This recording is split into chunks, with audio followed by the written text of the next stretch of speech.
वासुदेवाय।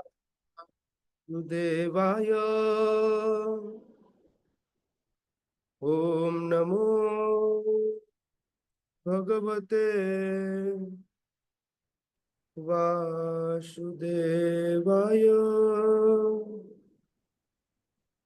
ओम नमो भगवते वासुदेवाय। नारायणं नमस्कृत्य नरं चैव नरोत्तमं देवीं सरस्वतीं व्यासं ततो जय मुदीरये।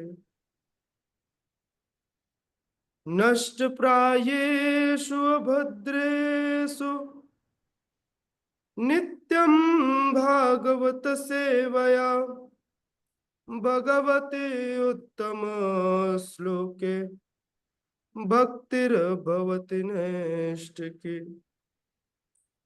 कृष्णाय वासुदेवाय देवकी नंदनाय च नंदगोपकुमाराय गोविंदाय नमो नमः। ओम अज्ञानतिमिरन्धस्य ज्ञानञ्जनशलाकया चक्षुरुन्मीलितं येन तस्मै श्रीगुरुवे नमः। श्रीचैतन्यमनोभीष्टं स्थापितं येन भूतले स्वयं रूपः कदा मह्यं ददाति स्वपदान्तिकम्। वन्देऽहं श्रीगुरोः श्रीयुतापदकमलं श्रीगुरून् वैष्णवांश्च श्रीरूपं साग्रजातं सहगण रघुनाथान्वितं तं सजीवं साद्वैतं सावधूतं परिजन सहितं कृष्ण चैतन्य देवं श्रीराधा कृष्ण पादान् सहगण ललिता श्री विशाखान्वितांश्च नमः विष्णुपादाय कृष्णपृष्ठाय भूतले श्रीमते भक्तिवेदांत स्वामी निति नामिने। नमस्ते सारस्वती देवे गौरवाणी प्रचारिणे निर्विशेष शून्यवादी पाश्चात्य देश तारिणे।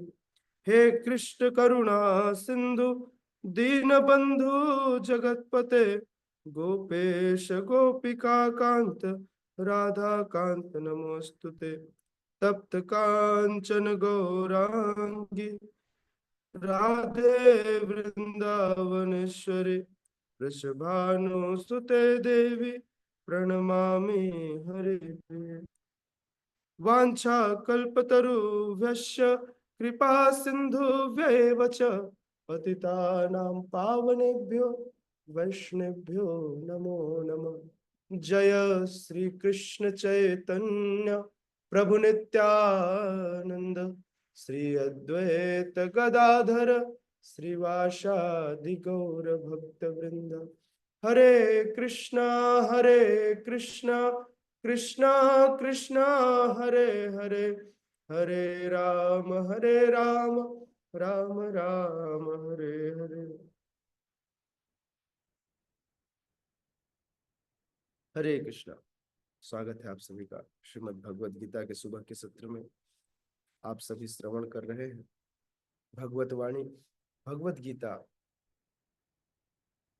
यह श्रीमद् यथारूप जिसके लेखक हैं कृष्ण कृपा मूर्ति अभय चरणारविंद भक्ति वेदांत स्वामी श्रील प्रभुपाद। जगत गुरु श्रील प्रभुपाद की जय। आज हम नए अध्याय का शुरुआत करेंगे, अध्याय 12 से। कल हमने अंततः सुना कि श्रील प्रभुपाद कह रहे थे कि कृष्ण परम धाम परम सार है, वे ही सर्वोपरि है। यह जो द्विभुज स्वरूप है, यह चतुर्भुज सहित विराट स्वरूप का भी उद्गम स्थल है। अर्थात मूल जो है वह द्विविजय श्याम सुंदर ही है। आज उन्हीं श्याम सुंदर की भक्ति में जीवन को कैसे आगे बढ़ाया जाए, कैसे भक्ति किया जाए, कैसे इस भक्ति योग का पालन जीवन में करना चाहिए, कैसे साकार स्वरूप में भगवान की सेवा करनी चाहिए, इसका अध्ययन हम इस अध्याय में करेंगे। अध्याय 12 भक्ति योग। अर्जुन उवाच एवं सतत युक्ता ये भक्तास्त्वां पर्युपासते ये चाप्यक्षरमव्यक्तं तेषां के योग वित्तमः।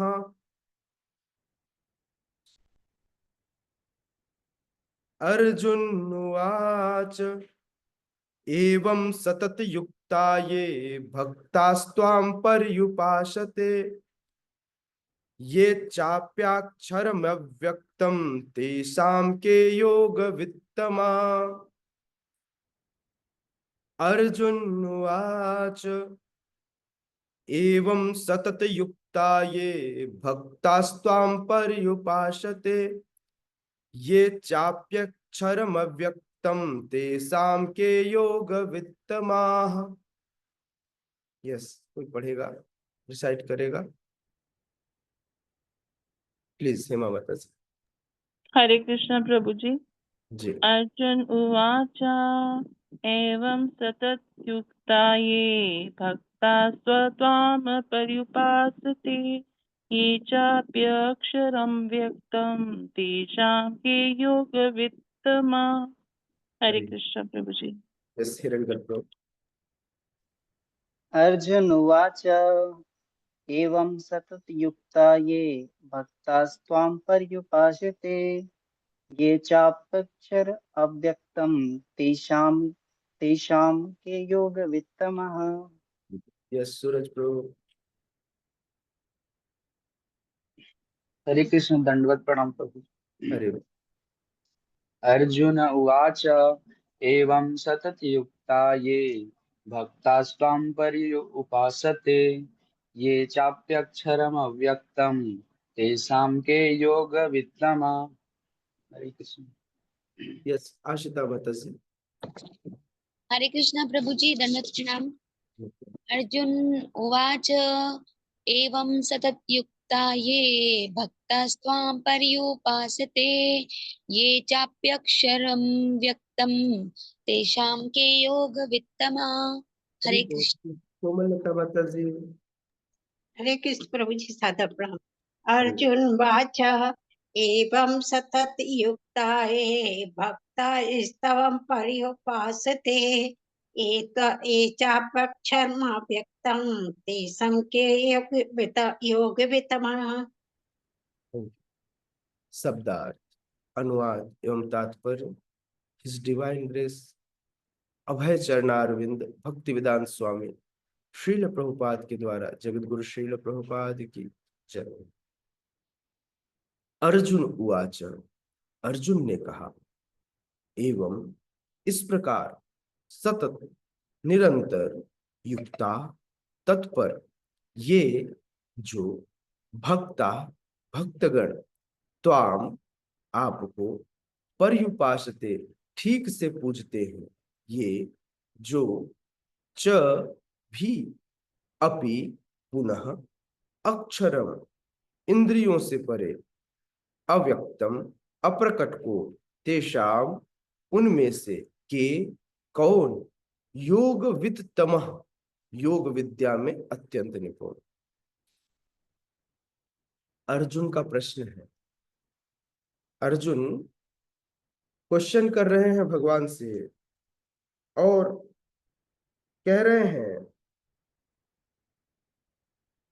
कि हे भगवान, मैं यह जानना चाहता हूं, मैं यह जानना चाहता हूं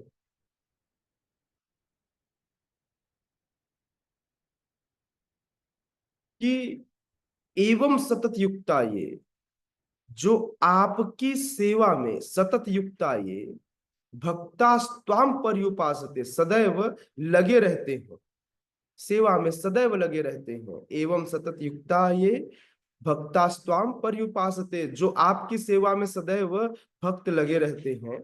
और ये चाप्य अक्षरम अव्यक्तम, और दूसरी तरफ जो अव्यक्त निर्विशेष ब्रह्म की पूजा करते हैं।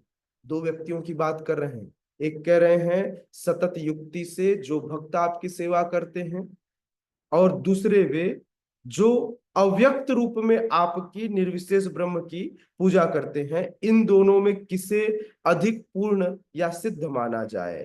तेसाम के योग वित्तमा, कौन होगा किसे मैं योग में पूर्ण सिद्ध मानूं?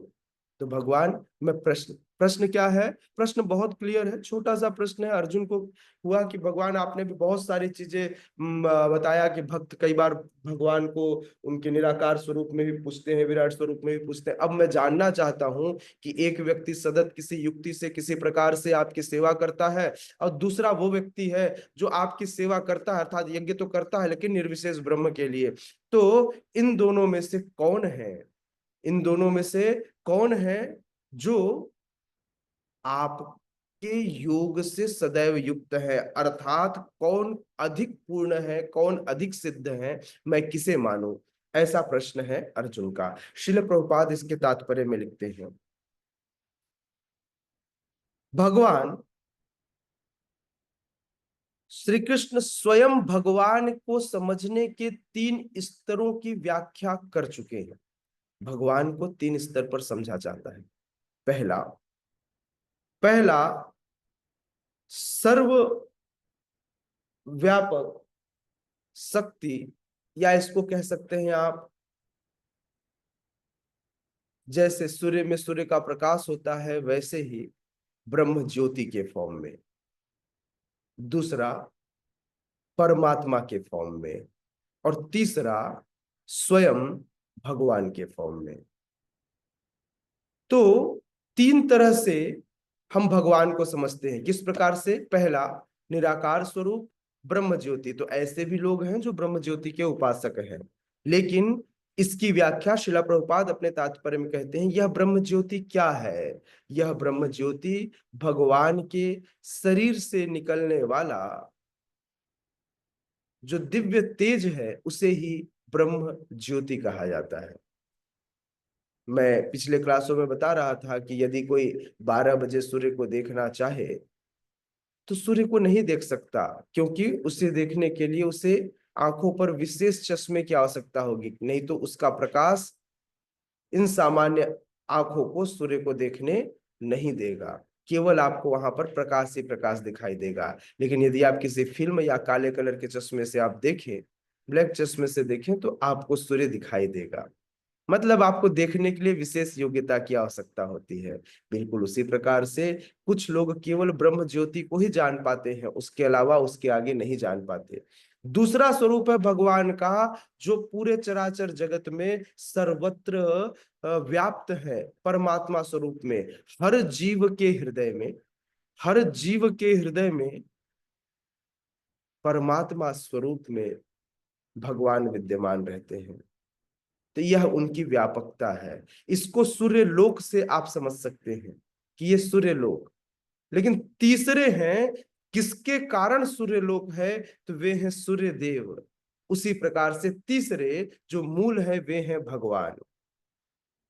भगवान ही जीवों के रूप में सर्वत्र व्याप्त हैं, और ब्रह्म ज्योति क्या है? उन्हीं के शरीर से निकलने वाली दिव्य प्रकाश। तो परमात्मा, ब्रह्म ज्योति और भगवान, इन 3 स्वरूपों में भगवान को जाना जाता है क्रमिक रूप से। श्रीला प्रभुपाद कहते हैं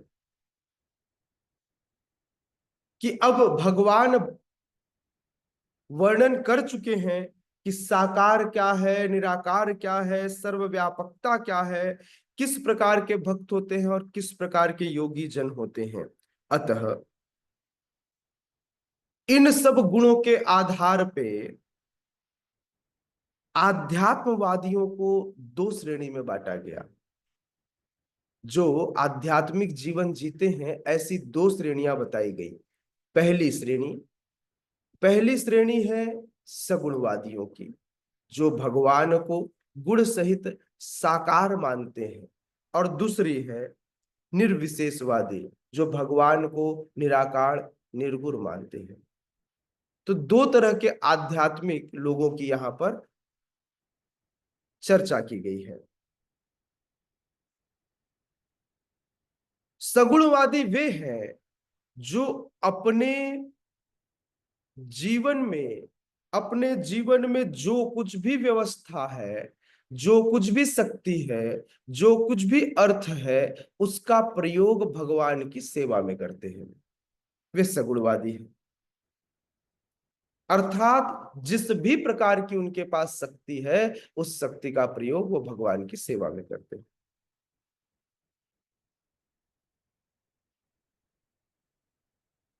निर्विशेषवादी भी, जो निराकारवादी हैं, ये भी कृष्ण की सेवा करते हैं, लेकिन कृष्ण के डायरेक्ट फॉर्म में नहीं, इनडायरेक्ट फॉर्म में। ये ब्रह्म ज्योति के उपासक होते हैं, भगवान की शक्ति के उपासक होते हैं। तो ये इनडायरेक्ट, इसीलिए भगवान श्रीमद् भगवत गीता में कहते हैं कि जो लोग देवताओं की भी पूजा करते हैं वो इनडायरेक्टली मेरी ही पूजा करते हैं, लेकिन ये डायरेक्ट फॉर्म नहीं है। ये बहुत अच्छा नहीं है ना, बहुत अच्छा नहीं माना गया इसे। लेकिन प्रभुपाद यहां लिख रहे हैं कि ऐसे निर्विशेषवादी प्रत्यक्ष रूप से भगवान की सेवा नहीं करते, ये अप्रत्यक्ष रूप से भगवान की सेवा करते हैं, और अप्रत्यक्षतः ही भगवान को साकार न मानकर निराकार मानते हैं, और उन्हीं निर्विशेष ब्रह्म का ध्यान करते हैं। अब निर्विशेष ब्रह्म का जिनका स्वरूप ही न हो, उनका ध्यान करेंगे तो ध्यान में क्या आएगा? तो इसलिए कई बार योगी जन ध्यान लगाते हैं तो उनके ध्यान में प्रकाश ही प्रकाश दिखता है, क्योंकि ध्यान ही ब्रह्म ज्योति का कर रहे हैं। और ब्रह्म ज्योति एक प्रकाश है जो भगवान के शरीर से निकलता है, इसलिए उनके जीवन में प्रकाश, मतलब जब ध्यान करते हैं तो उन्हें कुछ और नहीं दिखाई देता। सही बात है, शून्यवादी है तो उनको शून्य ही दिखाई पड़ता है, कहीं पर कोई हलचल नहीं होती, क्योंकि वे निर्विशेष ब्रह्म की उपासना कर रहे होते हैं। यह अध्याय भक्ति योग की सर्वोत्कृष्टता को सिद्ध करेगा। इस अध्याय में कैसे एक सगुणवादी भक्त जो है वह अपने जीवन में भगवान की सेवा करते हुए आगे बढ़ेगा, और कैसे वह सफल होगा, किस प्रकार से वह समस्त योगियों में उत्तम है, इस बात की व्याख्या हम इस अध्याय में करेंगे। यदि कोई व्यक्ति चाहता है कि वह भगवान का सानिध्य प्राप्त करे, पर्सनल एसोसिएशन, डायरेक्ट एसोसिएशन भगवान का कोई चाहता है, तो उसे भक्ति योग में लगना चाहिए, उसे भक्ति करनी चाहिए। और ऐसे व्यक्ति को सगुणवादी कहते हैं, जो भक्ति के द्वारा भगवान की सेवा करते हैं। किंतु जो निर्विशेष ब्रह्म का ध्यान करते हैं उन्हें निर्विशेषवादी कहा जाता है। अर्जुन का प्रश्न है, भगवान बताइए इन दोनों में श्रेष्ठ कौन? यद्यपि परम सत्य के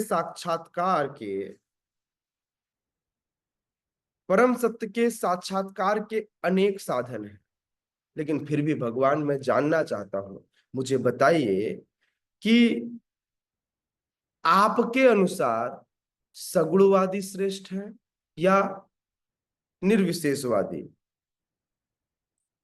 अभी जब हम इस अध्याय में आगे बढ़ेंगे तो भगवान भक्ति के इन तथ्यों को सर्वश्रेष्ठ साबित करेंगे, क्योंकि यही प्रत्यक्ष सेवा है।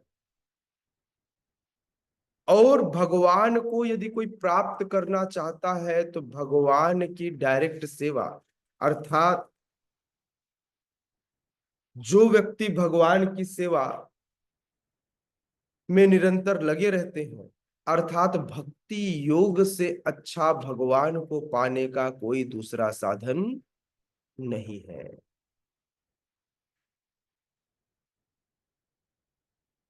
हालांकि इसी भगवत गीता के अध्याय 2 में भगवान ने एक बात की व्याख्या की कि जो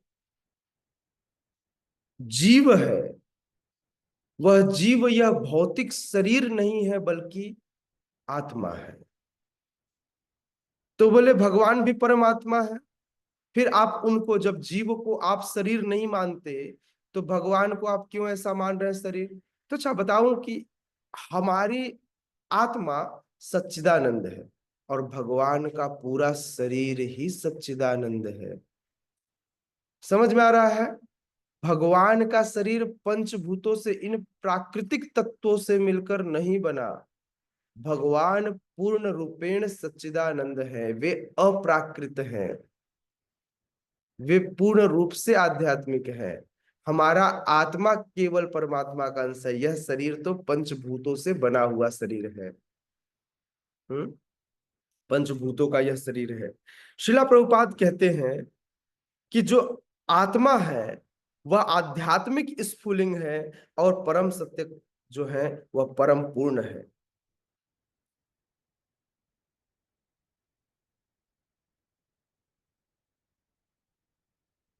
जब हम 7वां अध्याय पढ़ रहे थे तो भगवान ने यह बताया था कि यह आत्मा जो है वह परमात्मा का अंश है और अंश का यह कर्तव्य है कि वह अंशी की सेवा करे। अर्थात हमें ध्यान लगाना चाहिए किस पर?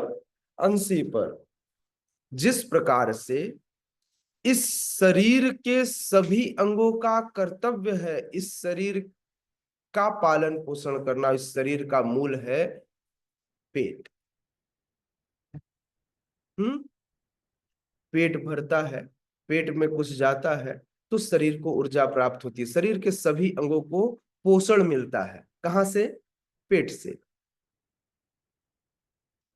पेट आपको पीटने नहीं आता, पेट आपसे जबरदस्ती करने नहीं आता, पेट नहीं कहता कि ये करो ये करो ये करो ये करो। सारी क्रियाएं स्वस्फूर्त चलती हैं, सारी क्रियाएं अपने आप होती हैं। लेकिन यदि ये सारी इंद्रियां अपना अपना कार्य करना बंद कर दें तो पेट फिर भी कुछ नहीं कहेगा। ऐसा नहीं है कि वो कान का कान पकड़ने आ जाएगा। अरे तुमने सुना क्यों नहीं मेरी बात? ऐसा नहीं है कि वो आपका जबड़ा तोड़ देगा, ऐसा कुछ नहीं करेगा वो। ओके, ये आप यदि इस पेट का पोषण नहीं करोगे तो नुकसान आपका होगा। किनका? इंद्रियों का।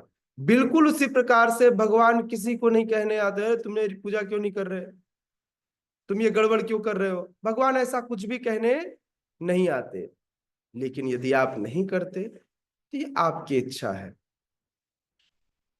चीजें क्या करना क्या नहीं करना इसकी स्वतंत्रता तो आपके पास है। जो आप चाहें वो कर सकते हैं। श्रील प्रभुपाद कहते हैं कि भगवान 8वें अध्याय में भी कहते हैं कि जो मनुष्य भौतिक शरीर का त्याग करते समय श्री कृष्ण का ध्यान करता है वह श्री कृष्ण के धाम को तुरंत चला जाता है। कितने लोगों ने अजामिल की कथा सुनी है? जीवन के अंत में उन्होंने नारायण का नाम लिया तो वो भगवत धाम चले गए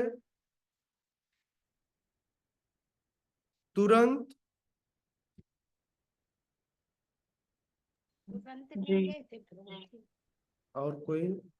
बोल माता माता जी कह रहे हैं जी। और कोई क्या कह रहा है?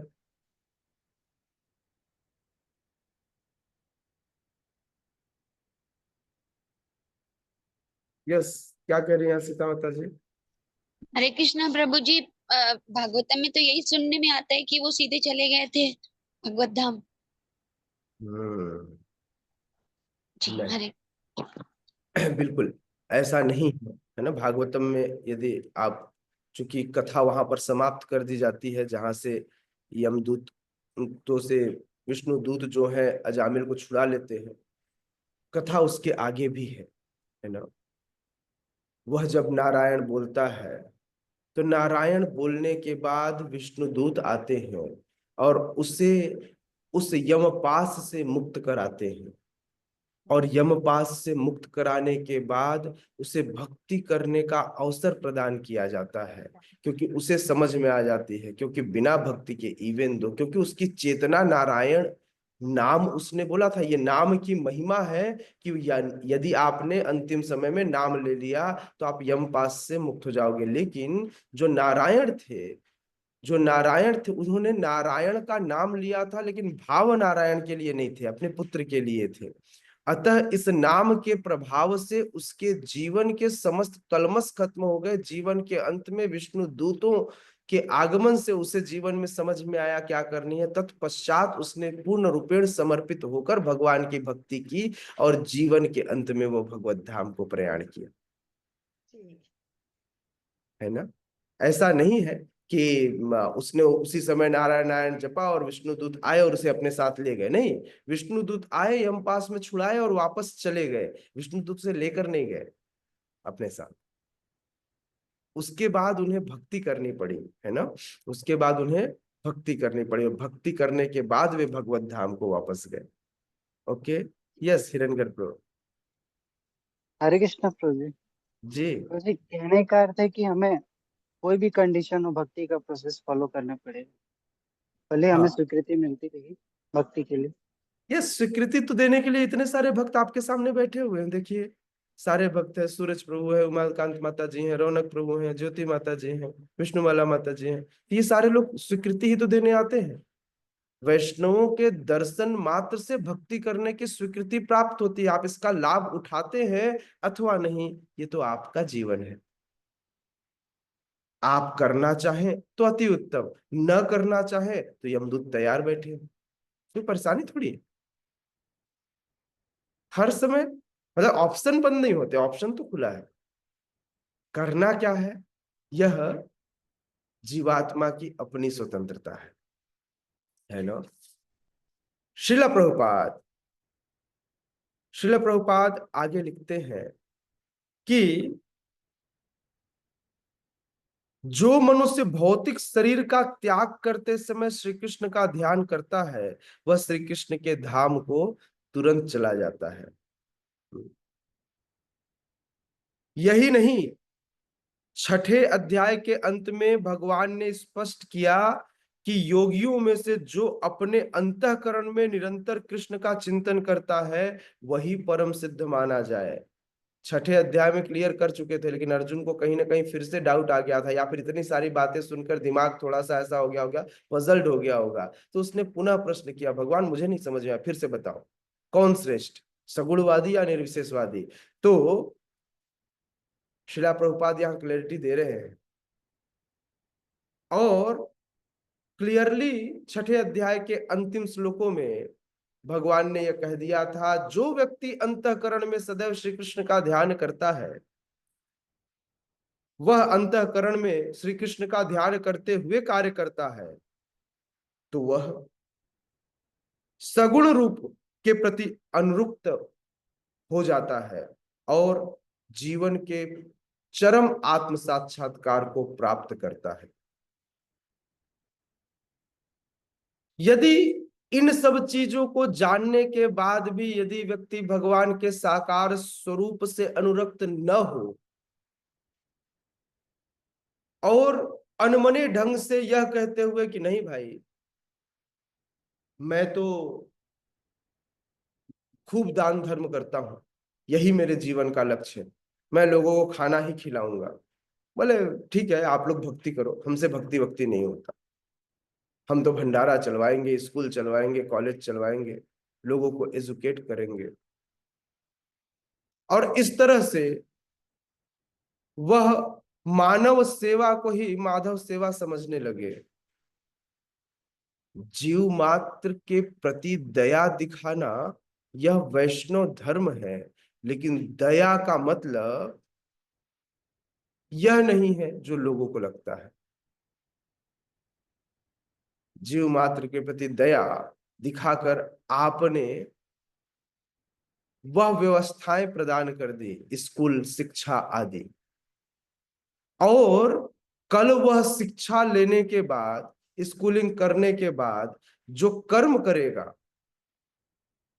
केवल पालन पोषण के लिए, केवल अपनी इंद्रिय तृप्ति के लिए, तब जो उससे पाप होगा, जो उसके द्वारा पाप होगा, उस पाप का अंश उस कॉलेज और स्कूल खुलवाने वाले को भी लेना होगा। जिस प्रकार से गुरु अपने शिष्य के द्वारा किए गए कर्मों को धारण करते हैं, जिस प्रकार से एक राजा अपने प्रजा के कर्मों का 50% हिस्सा राजा को भी जाता है, यदि उसके प्रजा द्वारा किया जा रहा। हाँ, यह राजा का कर्तव्य है कि प्रजा को भक्ति में लगाए, सही कार्य में लगाए। यदि वह नहीं लगाएगा तो राजा डूब जाएगा। आप देख लो,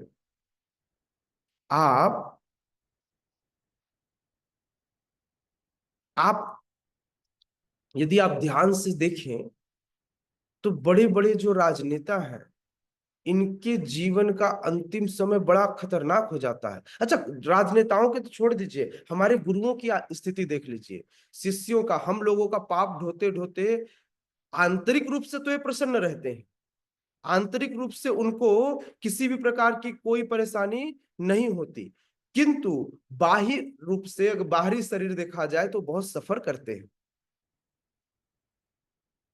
एक बार श्रील प्रभुपाद के शिष्यों ने कहा, प्रभुपाद आप तो शुद्ध भक्त हैं, आप क्यों बीमार पड़ते हैं, आपके शरीर में इतना कष्ट क्यों है? तो श्रीला प्रभुपाद बोले, just because all of you Rascals. हाँ, तो श्रीला प्रभुपाद बीमार नहीं पड़े, श्रीला प्रभुपाद तो हमारे कर्मों को ले लेकर परेशान। तो इसी तरह हमारे गुरु के जीवन में आने वाले कष्ट भी हम लोगों की देन है ना। वे गुरु जिन्होंने आपको भक्ति में लाया, उनको भी रिएक्शन जाता है, जो आपको गाइड करते हैं उनको भी रिएक्शन जाता है, जो दीक्षा देते हैं उनको भी जाता है।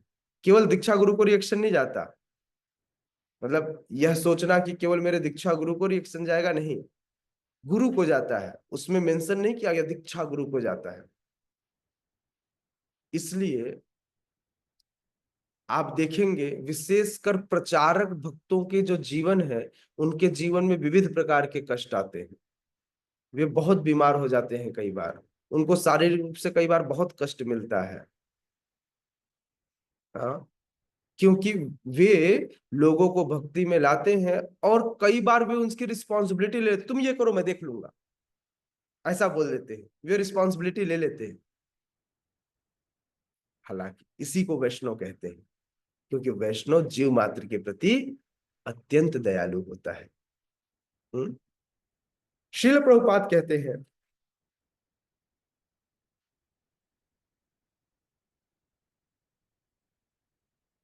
श्रील प्रभुपाद कहते हैं कि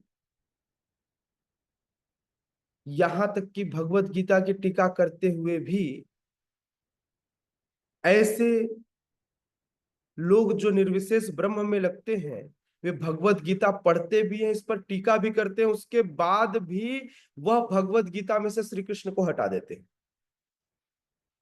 कृष्ण को हटाकर फिर बाकी ज्ञान का बखान करते हैं।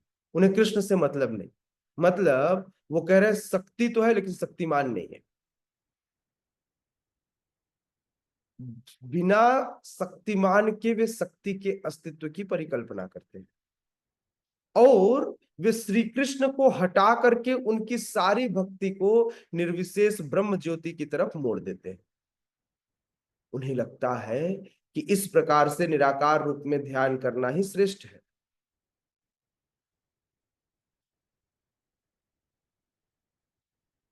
क्योंकि इंद्रियों के पहुंच से परे है और यह निर्विशेष ब्रह्म अप्रकट है, इसलिए इनका ध्यान कीजिए और इन्हीं का ध्यान करके अंततः इन्हीं ब्रह्म ज्योति में विलीन हो जाइए, और उसके बाद कल आप भी ब्रह्म हो जाएंगे, आप भी भगवान हो जाएंगे। नहीं, मैं भी नारायण, तुम भी नारायण, हाँ, सब नारायण हो गए, बस भूल गए कि आप नारायण हैं। ऐसा निर्विशेष ब्रह्म के उपासक जो भगवान को निर्विशेष रूप में पूजते हैं, जो निर्गुण निराकार के रूप में पूजते हैं, उनकी यही व्याख्यान है। है ना। तो इसलिए हम तो नारायण के सेवक हैं, हम तो हरि के सेवक हैं, हमारी यह व्याख्या नहीं है। इस तरह सचमुच आध्यात्मवादियों की दो श्रेणियां हैं। अब अर्जुन यह निश्चित कर लेना चाहता था कि कौन सी विधि सुगम है और इन दोनों श्रेणियों में कौन सर्वाधिक पूर्ण है। दूसरे शब्दों में वह अपनी स्थिति, वह जानना चाहता था मेरी स्थिति क्या है। हर व्यक्ति को चिंता एक्चुअली होती अपनी है। अर्जुन को भी अपनी चिंता थी कि मेरा क्या होगा, मैं क्या करूं, मैं कौन हूं, मुझे किसकी उपासना करनी चाहिए।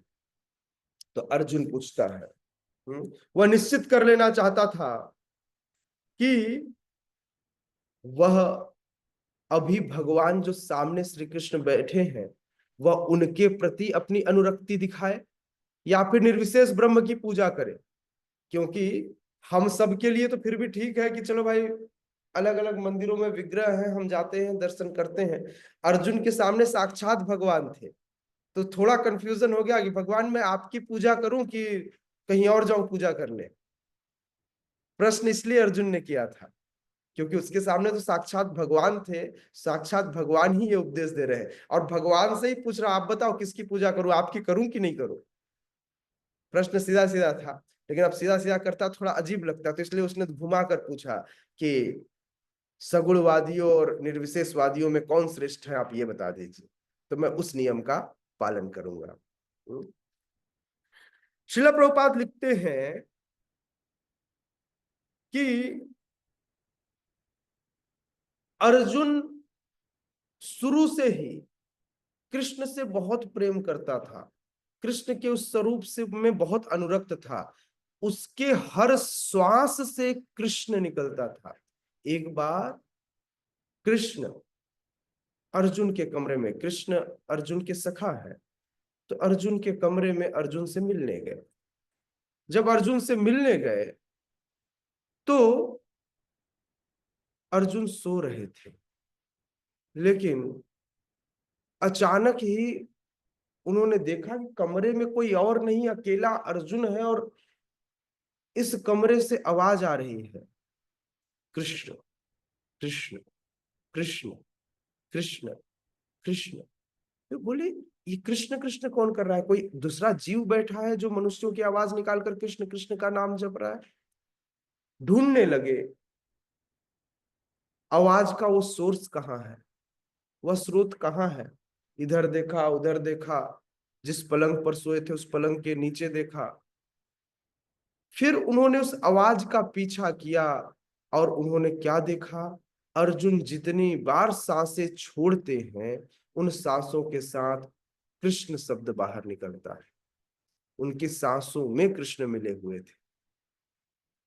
इस तरह से सदैव कृष्ण का नाम लेने वाले, कृष्ण का ध्यान करने वाले और कृष्ण के सगुण स्वरूप पर अनुरक्त रहने वाले अर्जुन थे। वह जान लेना चाहते थे कि मैं तो परम ब्रह्म, ब्रह्म ज्योति में आसक्त नहीं हूं, तो मेरी स्थिति सुरक्षित है या नहीं, मैं जो कर रहा हूं वो ठीक कर रहा हूं यही नहीं।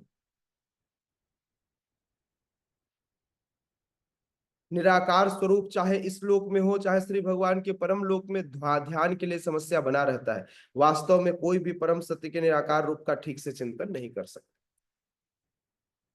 अगर मान लीजिए कोई निराकार को समझाना चाहे तो कैसे समझाएगा, अगर कोई निराकार को समझाना चाहे तो कैसे समझाएगा।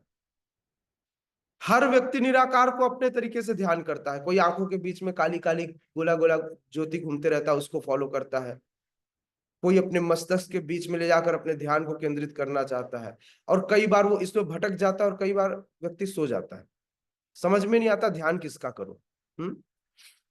आप देखेंगे बहुत सारे मेडिटेशन सेंटर में लोग मेडिटेशन करते करते सो जाते हैं। हाँ, एक रायपुर के बहुत बड़े बिजनेसमैन हैं, मैं उनसे मिलने गया था, नहीं बताऊंगा कौन से पंथ से है वे, तो जिस पंथ में है उस पंथ में जा करके वो सुबह सुबह ध्यान करते हैं। बोले प्रभु जी क्या अद्भुत ज्ञान था, क्या अद्भुत ध्यान है प्रभु जी। वहां पर ऐसी शांति मिलती है कि मैं ध्यान लगाते लगाते एक दिन तो मैंने उल्टियां कर दी और मैं सो गया। इतना ध्यान का प्रकोप था। मैं बोला कैसा गंदा ध्यान है भाई, उल्टी कर दी तो भी तुमको नींद आ गई है? बोले ऐसा हमारे यहाँ ध्यान होता है। मैं बोला नहीं चाहिए, हमारे यहाँ का ध्यान ही ठीक है। सुबह सुबह हम भगवान को सामने खड़े करके हम गीत गा लेते हैं। संसार दावा नलली ढलोका त्राणय कारुण्य घना घना त्वं प्राप्तस्य कल्याण गुणार्णवस्य वंदे गुरु श्री चरणारविंदम। हमें इसी से प्रेम है। हम भगवान को सामने रखते, भगवान आपका गुणगान हो जाए, आपके भक्तों का गुणगान हो जाए, यही हमारे लिए मूल है। हम कुछ और नहीं करना चाहते। अर्जुन को इस बात का अनुभव तो हो गया था कि भगवान का साकार स्वरूप श्रेष्ठ है, और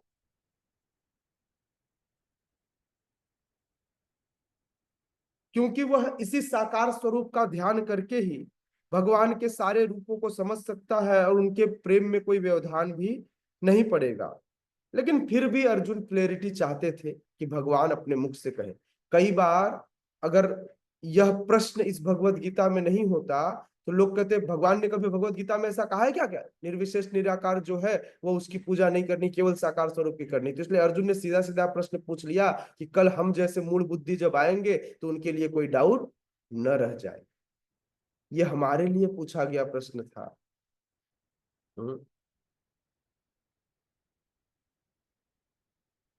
भगवान उत्तर देते हैं।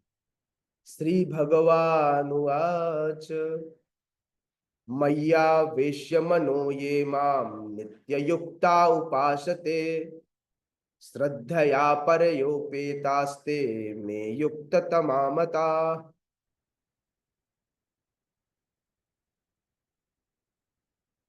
मय्यावेश्य मनो ये माम नित्ययुक्ता उपासते श्रद्धया परयोपेतास्ते मे युक्ततमो मताः।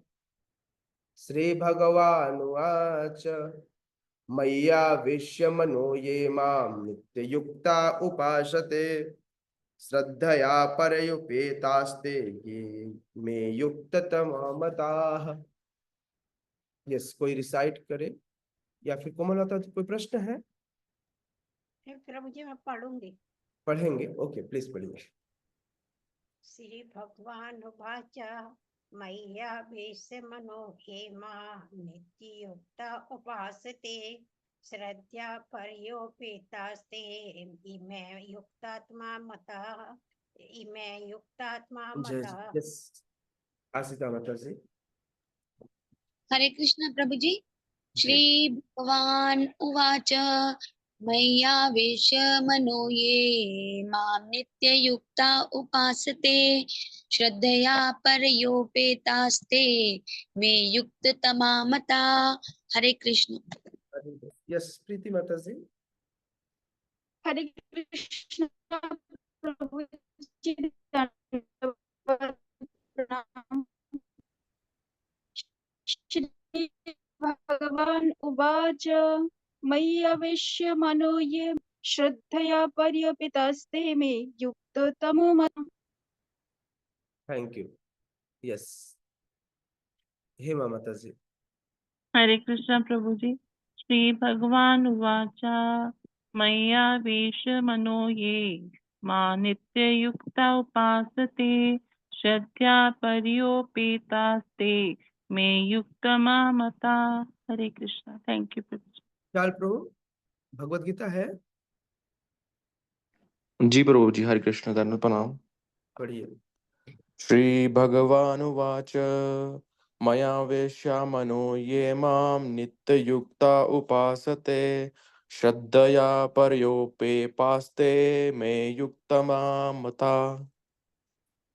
यस, श्री भगवान ने कहा जो लोग अपने मन को मेरे साकार रूप में एकाग्र करते हैं और अत्यंत श्रद्धा पूर्वक मेरी पूजा करने में सदैव लगते रहते हैं, वे मेरे द्वारा परम सिद्ध माने जाते हैं। बहुत सीधा सीधा उत्तर है ना, कोई घुमा फिरा के उत्तर नहीं, भगवान ने एकदम सीधा सीधा उत्तर दिया। जो अपने मन को कहाँ लगाते हैं? न पति में, साकार न रूप। बच्चे में, न बच्चे में, न घर में, न परिवार में, न रसमलाई में, है ना, गड़बड़ हो जाएगा। कहाँ मन लगाना है? मन लगाना है भगवान के साकार स्वरूप में, है ना। लोगों को मन लगाना है साकार स्वरूप में और वहीं मन को एकाग्र करना है श्रद्धा पूर्वक। जो कुछ भी हो, जो कुछ भी हो, उसी से पत्रम पुष्पम फलम तोयम, जो कुछ हो उसी से भगवान की सेवा करना श्रद्धा पूर्वक। ऐसे लोगों को भगवान के द्वारा परम सिद्ध घोषित किया गया है। भगवान कह रहे हैं वे मेरे द्वारा परम सिद्ध माने जाते हैं, है ना। तो सारे सिद्ध लोग यहीं बैठे हुए हैं ना, आप सब भगवान की बहुत श्रद्धा पूर्वक सेवा करते हैं, मन केवल भगवान में लगाना चाहते हैं। इसलिए उन योगियों से जो हठ योग करते हैं उनसे आप सब श्रेष्ठ हैं, श्रीला प्रभुपाद कहते हैं। श्रीला प्रभुपाद कहते हैं, अर्जुन के प्रश्न का उत्तर देते हुए श्री कृष्ण स्पष्ट कहते हैं कि जो व्यक्ति उनके साकार रूप में अपने मन को एकाग्र करता है और जो अत्यंत श्रद्धा तथा निष्ठा पूर्वक उनको पूजता है, उसे योग में परम सिद्ध मानना चाहिए। जो इस प्रकार कृष्ण भावना भावित होता है, उसके लिए कोई भी कार्य भौतिक कार्यकलाप नहीं रह जाते, क्योंकि हर कार्य कृष्ण के लिए किया जाता है। मैं कल भी कृष्ण भावनामृत कार्य कर्म का मैं एग्जाम्पल दे रहा था, आज फिर से श्रीला प्रभुपाद यही कह रहे हैं कि जब आप अपने समस्त कर्मों को भगवान को समर्पित कर देते हैं, जब आप अपने समस्त कर्मों को कृष्ण को समर्पित कर देते हैं, तो आपके सारे कार्य सिद्ध हो जाते हैं, है ना, सारे कार्य सफल हो जाते हैं। तो जीवन में किसी भी प्रकार का कर्म किया जाए, फिर आपको किसी भी प्रकार का भौतिक रिएक्शन, कार्मिक रिएक्शन नहीं आएगा, यदि वह कार्य कृष्ण के लिए किया जाए। चाहे वह नौकरी हो, पैसा कमाना हो, या जीवन में जो भी आप कार्य कर रहे हैं, बस वह कार्य कृष्ण को सेंटर में रखकर किया जाना चाहिए। अब आपके कार्यकलाप भौतिक कार्यकलाप नहीं है, उन्हीं कार्यकलापों को देखने में दो व्यक्तियों के द्वारा किया जाने वाला कार्य एक जैसा है। जैसे एक व्यक्ति रेस्टोरेंट में खाना बनाता है और दूसरा व्यक्ति मंदिर के विग्रह कक्ष में, रसोई घर में, जो भगवान का जो रसोई घर है वहां पर भोग बनाता है। दोनों ही करछी चलाते हैं, दोनों ही अन्न बनाते हैं, दोनों ही उसमें मसाले डालते हैं, प्रोसेस फॉलो करते हैं, दोनों सेम प्रोसेस फॉलो कर रहे हैं, लेकिन एक को उसका कार्मिक रिएक्शन लगेगा और एक को उसका कार्मिक रिएक्शन नहीं लगेगा, क्योंकि एक का कर्म भौतिक है और दूसरे का कर्म पूर्णतः आध्यात्मिक है। ठीक है। श्रील प्रभुपाद आगे लिखते हैं, शुद्ध भक्त निरंतर कार्यरत रहता है, कभी कीर्तन करता है तो कभी श्रवण करता है, या कृष्ण विषय कोई पुस्तक पढ़ता है, कभी प्रसाद तैयार करता है, या बाजार से श्री कृष्ण के लिए कुछ मोल लेकर आता है, या कभी मंदिर में झाड़ू लगाता है तो कभी बर्तन धोता है। वह जो कुछ भी करता है कृष्ण संबंधी कार्यों के अतिरिक्त अन्य किसी कार्य में वे एक क्षण भी नहीं गवाता। तो उसके जीवन में किया जाने वाला हर एक कार्य, हर एक क्षण केवल और केवल कृष्ण के लिए है। और ऐसे व्यक्ति को पूर्ण समाधिस्थ मानना चाहिए। यही समाधि की पूर्ण अवस्था है। अष्टांग योग का जो अंतिम चरण है समाधि, तो भक्त लोग अपने जीवन में उसी समाधि जीवन को जीते हैं। हाँ, यम नियम आसन प्राणायाम ध्यान प्रत्याहार ध्यान धारणा और समाधि, तो ये जो अंतिम 8वें अंग तक पहुंचने के प्रोसेस के लिए जो आपको इतना सब कुछ फॉलो करना पड़ा, लेकिन भक्ति योग में जब व्यक्ति इस प्रकार से कर्म करता है तो उसका यह प्रोसेस समाधि का ही प्रोसेस है। तो हमको अननेसेसरली 7 अलग अलग स्टेप्स में नहीं गुजरना पड़ता, सीधे समाधि की अवस्था में आप पहुंच सकते हैं, जहां पर केवल और केवल कृष्ण के लिए कार्य किया जाता है। Thank you so much. Hare Krishna. Any question?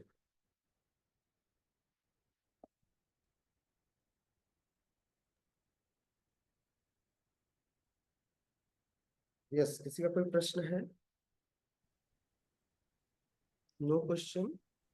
Hare Krishna. Hari बोल। कौन बोल रहा है? रौनक ब्रो जी। यस।